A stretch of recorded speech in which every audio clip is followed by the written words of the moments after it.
Dito sa mga usapin ito, ang ginagamit natin ay objective criteria. Ang criteria na yan ay AO 29, no?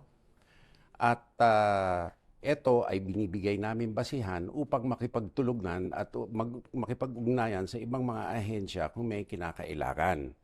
Ngayon, ang pagnonombra or papangalan sa tao ay hindi namin ginagawa kung hindi merong matibay na ebidensya. Kailan ba namin ginawa yan? Alice Guo, Tony Yang, Sanja, Chuan Xing.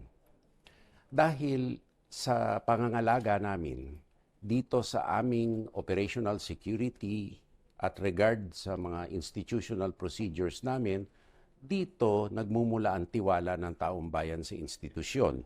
Dahil ito ang isa pinaka potent na institusyon. At dahil dito ay nagkakaroon din tayo ng tiwala ng taong bayan at ng ating mga kaalyado dahil sa disiplina ng organisasyon para mapatupad ang ating mandato. At kabilang dito ang pangangalaga ng mga karapatan ng tao, lalo na ang reputasyon nito.